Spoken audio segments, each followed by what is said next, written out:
Hello, my dear NEET aspirants. Welcome to Magnet Brains IIT JEE and NEET channel.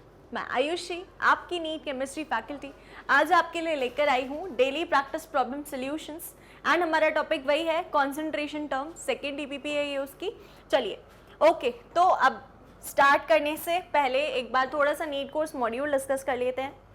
जैसा कि पता है आपको, टॉपिक वाइज एक्सप्लेनेशन वीडियोस सबसे पहली चीज़ आपको मिलती है हर चैप्टर के हर टॉपिक के लिए. ठीक है, मतलब एक दो टॉपिक्स क्लब हो सकते हैं, लेकिन आपको लेक्चर वाइज ये सारी चीज़ें मिल जाती हैं जिसमें हम कॉन्सेप्ट स्टडी करते हैं.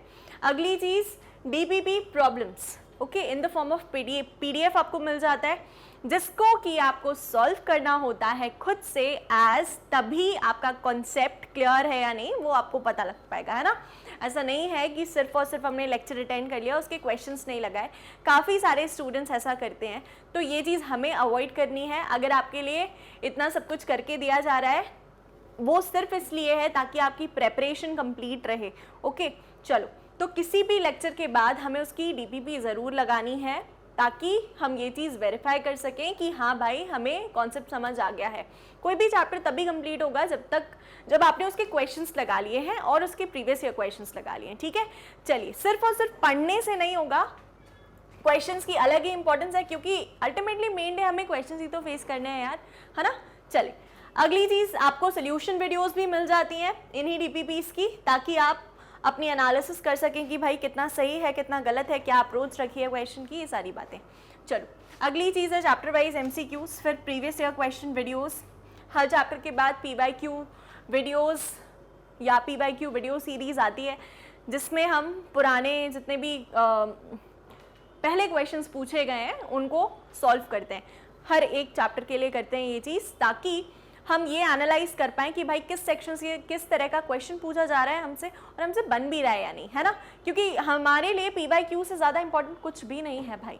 ठीक है, तो ये सीरीज़ हम बिल्कुल मिस नहीं करेंगे. एंड ऑल्सो ये करने के बाद ही हम मान सकते हैं कि भाई हाँ हमने एक चैप्टर पूरा अच्छे से कंप्लीट कर लिया है.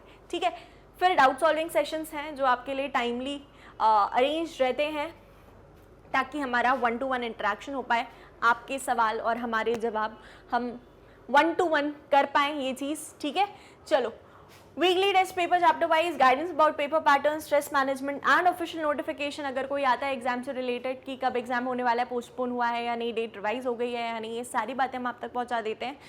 पेपर का पैटर्न क्या रहेगा, कितने सेक्शंस रहेंगे, कितने क्वेश्चंस रहेंगे, कितने अटेम्प्ट करने हैं, क्या कितने चेक होंगे, कितने नहीं होंगे. ठीक है, क्या मार्किंग स्कीम रहेगी, मैक्सिमम मार्क्स कितने, सारी बातें हम आप तक पहुंचा देते हैं. चलिए, उसके बाद है chapter wise one shot revision, जो कि तब होता है जब हमने एक बार अपना पूरा सिलेबस खत्म कर लिया है. ऑल्सो इसके बाद चैप्टर वाइज वन शॉट में हम क्या टारगेट करेंगे, हम पूरा नहीं पढ़ेंगे, हम सिर्फ वो चीज़ें टारगेट करेंगे जो एग्जाम पॉइंट ऑफ व्यू से बहुत ज़्यादा इंपॉर्टेंट है. ठीक है, चलिए, इस तरह से आपका नीट कोर्स मॉड्यूल डिज़ाइन किया है और ये तीनों ही सब्जेक्ट्स के लिए यूनिवर्सल है. ठीक है, आपके तीनों ही सब्जेक्ट्स में यही पूरा फॉलो होने वाला है, तो आप भी इसे अच्छे से फॉलो करेंगे. चलिए, अब आता है सबसे पहला क्वेश्चन हमारा, चेक करते हैं. Calculate the concentration of nitric acid in moles per litre. Concentration बताना है भाई नाइट्रिक एसिड का, किसमें, मोल्स पर लीटर में. मतलब हमसे क्या पूछ लिया है, हमसे पूछ लिया है मोलारिटी. ठीक है, पर litre in a sample which has density, उसकी डेंसिटी दे दी है, and mass percent of nitric acid is 69%. Okay, चलो, अब ऐसे क्वेश्चंस हमने अक्सर देखे हैं कि डेंसिटी दे दी जाती है. भाई जाहिर सी बात है वो आपसे स्ट्रेट क्वेश्चन क्यों ही पूछेंगे, स्ट्रेट क्वेश्चन तो आता है ना बोर्ड में, ये तो कम्पेटिटिव है, तो यहाँ पर वो आपसे कॉन्सेप्ट ईजी पूछेंगे, मतलब आपके कॉन्सेप्ट्स की टेस्टिंग होती है यहाँ पर, तो वही है. चलिए सॉल्व करते हैं इस क्वेश्चन को. ठीक है, डेंसिटी हमें दे दी है, concentration of nitric acid in moles per litre हमें कैलकुलेट करना है in a sample which has density इतना and the mass percent of nitric acid is इतना. mass percent of nitric acid, mass percent 69% है, मतलब कि इसका क्या मतलब होता है, 69 ग्राम्स नाइट्रिक एसिड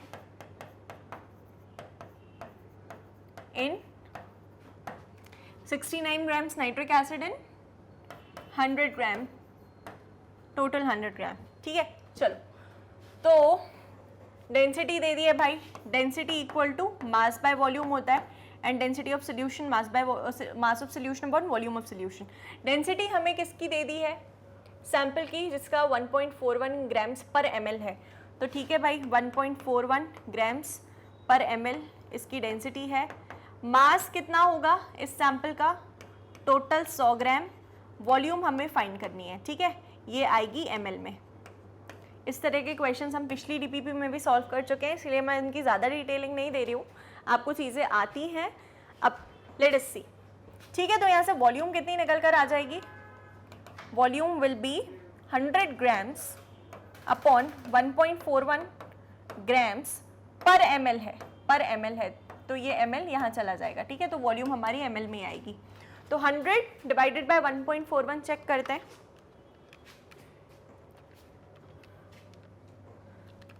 ये आया है हमारा 70.92, या आप 71 ले लो ml।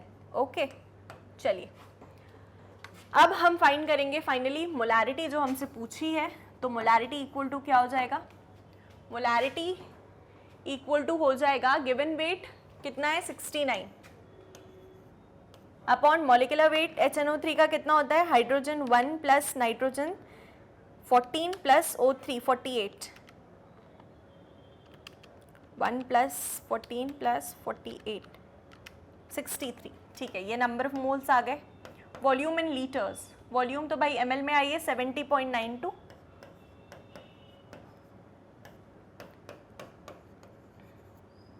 चलिए क्या मिल जाएगा हमें, 63, एक second, 69,000 divided by 63 gives us 1095.2, further divided by 70.92 equals 15.44।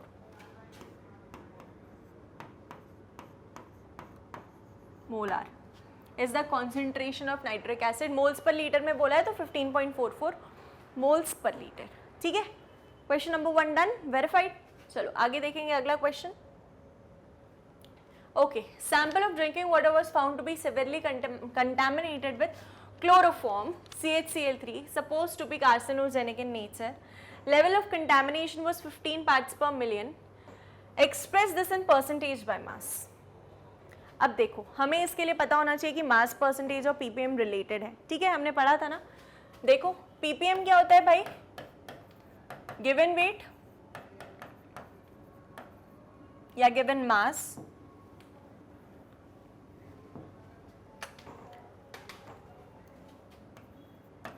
Upon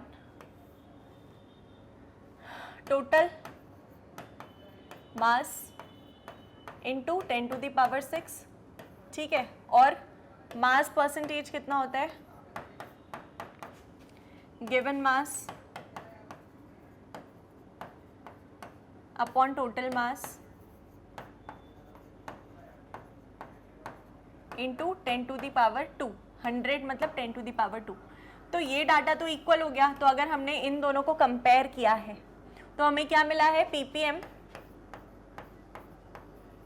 upon mass percent is equal to 10 की पावर 6 अपॉन 10 की पावर 2, ठीक है।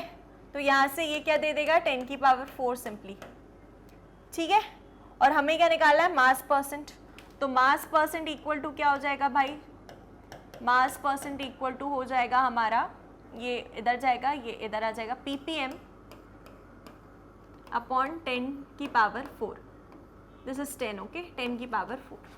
चलो तो हमें मास परसेंटेज निकालना था तो हमने फॉर्मूला डिवाइस कर लिया है, mass percentage is equal to ppm कितना है 15 पीपीएम अपॉन 10 की पावर 4, तो this will be 15 into 10 to the power -4 और 1.5 into 10 to the power -3।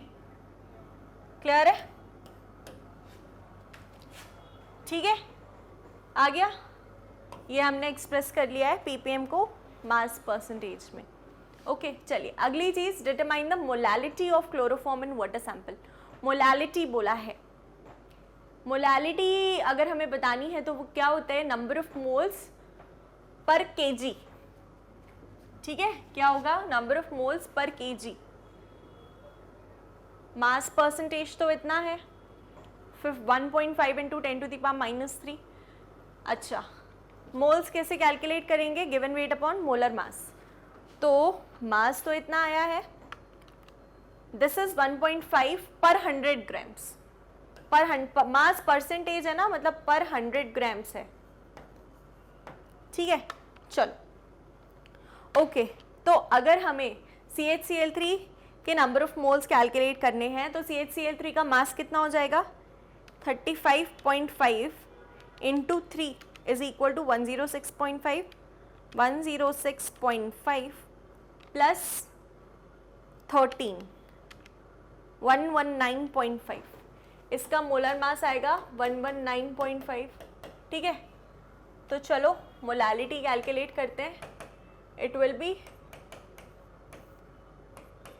119.5 into 10⁻³ into 100 के ग्राम्स है, इसीलिए ऊपर 1000 कर दिया। मास परसेंटेज मतलब पर 100 ग्राम्स। ओके, चलिए तो अब इसको 2 zeros कैंसिल, हमें क्या मिलेगा, 1.5 divided by 119.5 equals, we'll get 0.0125 into 10⁻³ -2। ठीक है, ये आ जाएगा मोलर। क्लियर है? तो determine the molality of chloroform in water sample हमने निकाल लिया है। क्लियर है? Sample of drinking water was found to be severely contaminated with chloroform suppose to be carcinogenic. Level of contamination was 15 parts per million. तो हमने ये हमारा mass percentage में कैलकुलेट कर लिया। परसेंटेज मतलब पर 100 ग्राम होता है, तो मोलालिटी हमें डिटरमाइन करनी थी। Weight of solvent in KG कितना हुआ, पर 100 ग्राम्स निकाल लिया। ठीक है, चलो आगे देखेंगे। ठीक है, अगला है, अगेन हमें मोलालिटी ही बतानी है।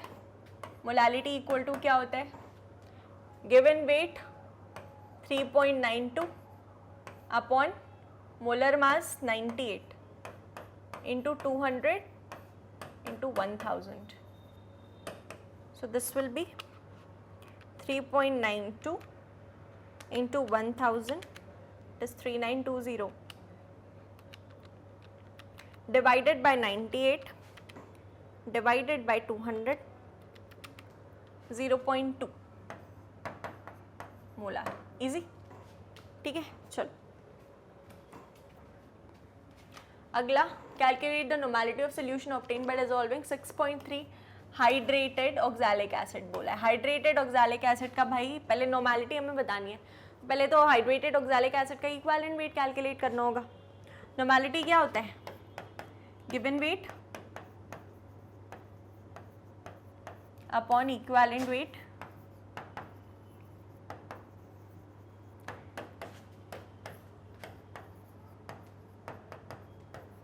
ठीक है, यही होता है। गिवन मास कितना है 6.3। इक्विवेलेंट वेट कैसे कैलकुलेट करेंगे,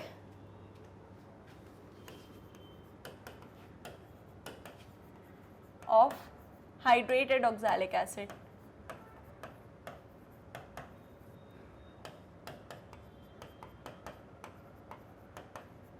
it will be m by replaceable hydrogen atom, सिर्फ ये वाले लेते हैं। लेक्चर जब हम कर रहे थे मैंने बताया था वाटर क्रिस्टलाइजेशन वाले नहीं लेंगे, तो इट विल बी बाय 2।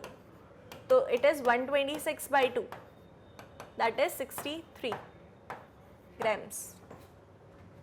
यहाँ पर आ जाएगा 63 into volume in litres given है क्या, नहीं, ml में गिवन है, तो इट विल बी 250 इंटू 1000। ठीक है, चलिए तो ये 4 टाइम्स गया, 10 टाइम्स 0.4 नॉर्मल। ठीक है, 0.4 नॉर्मल। क्लियर है? इजी था, इजी। चलिए देखेंगे इसको, फिर आगे बढ़ते हैं। ओके, अगला question, 10 ml of a solution of Na2CO3 containing 5.3 grams per liter required 20 ml of 0.05 normal HNO3 for complete neutralization. We have to calculate the equivalent weight of Na2CO3. ठीक है, तो देखो 10 ml of a solution of Na2CO3 में 5.3 grams per liter थे, ठीक है, 10 ml में. Okay, तो हमें बोला है कि required to complete 20 ml of 0.5 normal, calculate the equivalent weight of Na2CO3. Na2CO3 का इक्विवेलेंट वेट बताना है. आप देखो, नॉर्मेलिटी होता है strength upon equivalent wait. Strength होता है हमेशा ग्राम्स पर लीटर में, तो स्ट्रेंथ हमें गिवन है. नॉर्मेलिटी हमें क्या गिवन है? नहीं गिवन है. तो क्या हम नॉर्मेलिटी कैलकुलेट नहीं कर सकते? Let us try calculating normality. See 10 ml of solution of Na2CO3 containing कितने grams per litre required 20 ml of 0.5 normal. N1V1 is equal to N2V2. 10 ml, इसकी नॉर्मेलिटी हमें पता नहीं है, ठीक है, इज इक्वल टू N2 कितना है 20 ml इंटू वॉल्यूम है हमारे पास 20 ml एंड 0.05 नॉर्मल. ओके, तो N1 निकालेंगे 20 इंटू 0.05 अपॉन 10 इंटू 100, ठीक है, 0 से 0 cancel, this will give us 5 2s are 10, 10 by 100 that is 1 by 10 या n by 10 नॉर्मल. ठीक है, तो यहाँ पर मैंने लिख दिया 1 by 10 is equal to strength कितना है 5.3, स्ट्रेंथ अपॉन इक्विवेलेंट वेट हो जाएगा भाई साहब इसका मॉलिक्यूलर वेट जो भी है upon, how do we calculate equivalent weight? Upon metal ions, है ना, ऐसी करते हैं कैलकुलेट, बट स्ट्रेंथ हमें डायरेक्टली दे दी है, तो नॉर्मेलिटी होता है strength upon equivalent weight. So let us check, that will be equal to 53 grams. Yes, okay.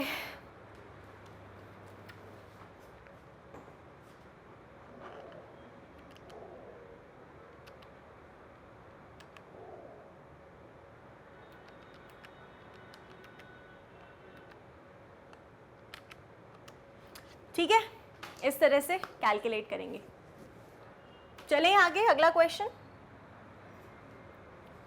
Okay, calculate the molarity of the following solutions. In solutions की हमें molarity calculate करनी है. तो चलो देखो, 6 grams of CH3COOH in 250 ml solution, बहुत easy है. Given weight कितना है, मोलारिटी ए कैलकुलेट कर रहे हैं. गिवन वेट 6, CH3COOH का मॉलिक्यूलर वेट कितना होता है 24 + 4 + 16 2s are 32,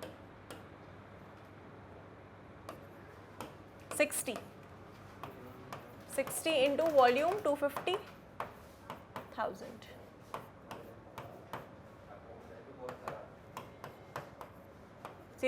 .4 मोलार. ठीक है, कितना आया 0.4 मोलार. बी का कितना आ जाएगा 1.825 grams पर 100 ml. For B it will B 1.825 upon molecular weight कितना होता है HCl का 36.5. 100 ml ऊपर 1000 मल्टीप्लाई होगा. So this is what we get. इसको कैलकुलेट करेंगे 1.825 divided by 36.5 gives us 0.05. Okay, 0.05 into 10, 0.5 molar. Okay, बहुत ईजी है. सिमिलरली आप सी एंड डी खुद से कैलकुलेट करेंगे, बहुत ईजी है, इसमें कुछ भी नहीं है ना. चलो डन. अगला question number 7, which one has the greatest normality? HCl solution containing 0.0365 grams per ml and H2SO4 solution containing इतने grams per ml. ठीक है, तो कैसे प्रोसीड करेंगे? Which one has the greater normality? देखो सी, नॉर्मेलिटी क्या होता है? नंबर ऑफ ग्राम इक्विवेलेंट्स, है ना, पर लीटर ऑफ द सोल्यूशन. तो यहाँ पर नॉर्मेलिटी क्या आ जाएगी? HCl सोल्यूशन के लिए ग्राम्स पर ml ये क्या गिवन है? What is this data given?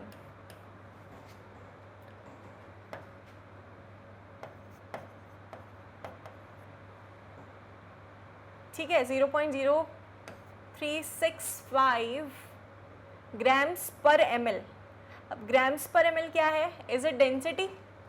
Which one has the greater normality? Grams पर ml में क्या रहता है? डेंसिटी गिवन होती है. तो डेंसिटी के क्वेश्चंस हमने बहुत सारे सॉल्व किए हैं, तो ये क्वेश्चन भी आप खुद से सॉल्व करेंगे. ठीक है, या फिर आप डायरेक्ट भी कर सकते हो. 0.0365 ग्राम्स पर ml है ना HCl सोल्यूशन में, मॉलिक्यूलर वेट लेकर भी कर सकते हो. मतलब जैसे आप नॉर्मेलिटी नॉर्मल कैलकुलेट करते हो, और फिर इसमें जो भी ज़्यादा नॉर्मेलिटी है, जिसकी भी ज़्यादा नॉर्मेलिटी है, वो आप कमेंट बॉक्स में बताएंगे. तो इट इज़ ईजी, वो मैं सॉल्व नहीं करवा रही हूँ. चलिए अगला क्वेश्चन है, question number 8. 6 grams urea is decomposed by 2 molar NaOH. Volume of 2 molar NaOH required is.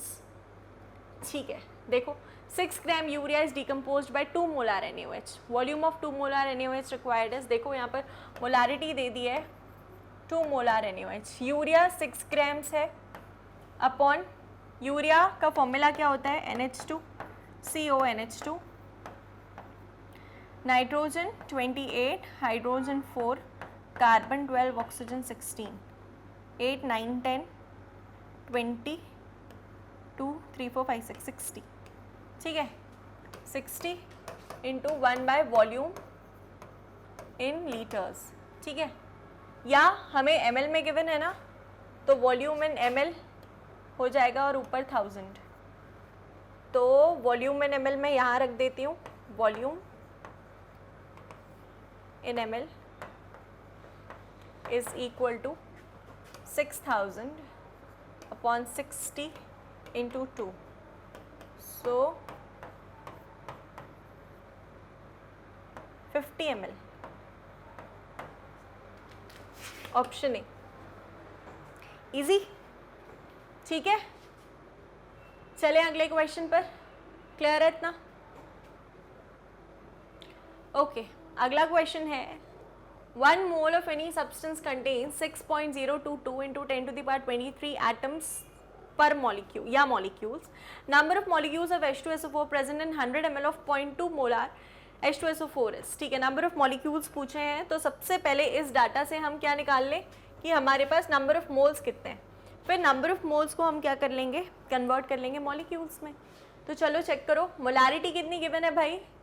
0.02.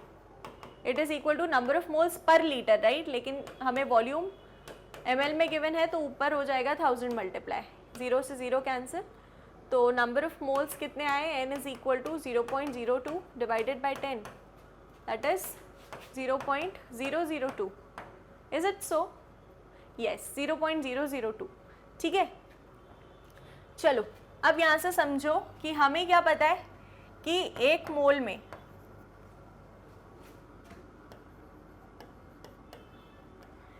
H2SO4 में 6.023 into 10 to the power 23 molecules होते हैं, है ना, H2SO4 के. तो 0.002 मोल्स में कितने होंगे? It will B 6.023 into 10 to the power 23 into, मैं इसको 0.002 को लिख ले रही हूँ 2/1000. ठीक है, तो ये क्या हो जाएगा? 2 6 12 into 10 to the power 23 minus 3 will give us 20. क्या हमारे पास ऐसा कोई ऑप्शन है? 12.044 10 to the power 20 23. No, option A is correct. ठीक है, क्या किया हमने? जल्दी से इन्हें इस डाटा से हमने नंबर ऑफ मोल्स निकाल लिए, क्योंकि molarity is number of moles per litre. अब सिंस वॉल्यूम लीटर्स में गिवन नहीं है तो वॉल्यूम किस में गिवन है, ml में गिवन है भाई। तो ml हमने लेकर के क्या कर दिया, वॉल्यूम में इन लीटर्स कन्वर्ट कर लिया, ठीक है। और फिर हमने क्या निकाल लिया, नंबर ऑफ मोल्स आ गए, तो एक मोल में इतने मॉलिक्यूल्स, तो इतने मोल्स में कितने मॉलिक्यूल्स, निकाल लिए डायरेक्टली, ठीक है। चलिए अगले क्वेश्चन के साथ प्रोसीड करेंगे। Okay, if density of methanol is इतना kg, what is its volume needed for making 4 litres of it 0.25 molar solution. Again इसमें m1 v1 m2 v2 वाला कॉन्सेप्ट लगेगा। जब भी आपको डेंसिटी दे करके एक और डाटा गिवन होना, यही मोलारिटी और लीटर्स का, तो इसके साथ कैसे प्रोसीड करते हैं देखते हैं। चलिए, density of methanol, methanol CH3OH, सबसे पहले इसका मोलर मास निकाल लेते हैं, क्योंकि क्या पता ज़रूरत पड़ जाए या ना भी पड़े। चलो देखो इधर, डेंसिटी ऑफ मिथेनॉल इतनी गिवन है 0.8 kg पर litre, density 0.8 kg per liter, right? What is its volume needed for making 4 liters of its 0.25 molar solution? अब यहाँ देखो, यहाँ से हम क्या निकाल सकते हैं, पर लीटर है मतलब 1 लीटर्स मतलब 1000 ml, है ना। तो अगर यहाँ से हम density of methanol is equal to mass of methanol upon volume of methanol करते हैं, ठीक है। तो यहाँ से हमें क्या डाटा मिल जाएगा, यहाँ से हमें मिल जाएगा वॉल्यूम ऑफ मिथेनॉल, ठीक है। वॉल्यूम ऑफ मिथेनॉल मिल जाएगा, तो वॉल्यूम ऑफ मिथेनॉल कैसे प्रोसीड करेंगे इसके साथ, यस एक सेकेंड रुकेंगे। 0.8 kg पर लीटर है ना, and if the density of methanol is itna, what is its volume needed for making, okay,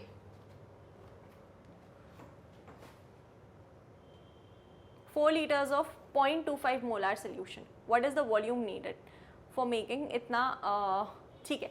चलो यहाँ से फिर हमें एक और चीज़ गाइस कैलकुलेट करनी पड़ेगी, आप समझ रहे हो, हमें मोलारिटी भी निकालनी पड़ेगी, ठीक है।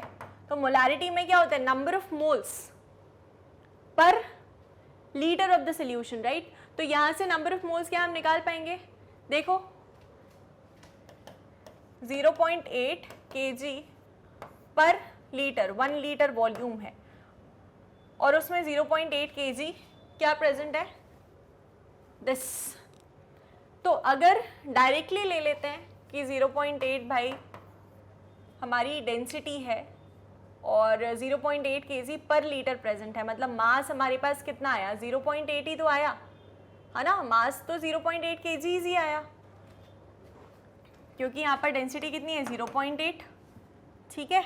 अगर मास पर लीटर है ये, तो मास को अगर हम x ले लेते हैं तो this will be nothing but 0.8 only ना, kg पर लीटर, लीटर ऊपर जाकर कैंसिल हो जाएगा तो 0.8 ही आएगा। तो 0.8 अगर kgs में है ये मास और ग्राम्स में करना है तो क्या करोगे भाई, इंटू 1000 कर दो, तो वो हमें क्या दे देगा 800 अपॉन मिथेनॉल का मोलर मास होगा कितना, इसका मोलर मास कितना होगा 12 प्लस 4 प्लस 16, 16 4 20 20 30 32, ठीक है 32 आ गया। ये 800 क्यों किया मैंने, क्योंकि वो केजी में है, और फिर मैंने उसको ग्राम्स में कन्वर्ट किया है, क्योंकि यहाँ पर हम ये ग्राम मॉलिक्यूलर मास या मोलर मास ले रहे हैं, इनटू वॉल्यूम 1 लीटर्स ही है, ठीक है। चलिए, तो ये कितना, मोलारिटी कितनी आ जाएगी, 4 8 जा 32, 4 2 जा 8, 4 2 जा 8, 4 5 जा 20, 0 2 25, ठीक है 25 आ गई हमारी मोलारिटी, 25 मोलार। अब इसको हम क्या कर लेंगे, वॉल्यूम फाइंड कर लेंगे, तो m1v1 is equal to m2v2। m1 कितना है 25, v1 पता नहीं है, m2 कितना है 4, M2 है 0.25 एंड V2 है 4, ठीक है। तो V1 क्या हो जाएगा 0.25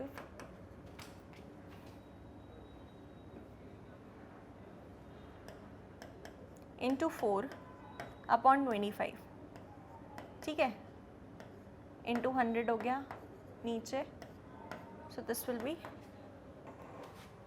0.04 लीटर्स, ठीक है।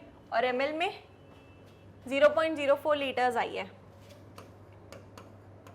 इन 2000 फिर के बस 40 ml, ऑप्शन सी, ठीक है। क्लियर है?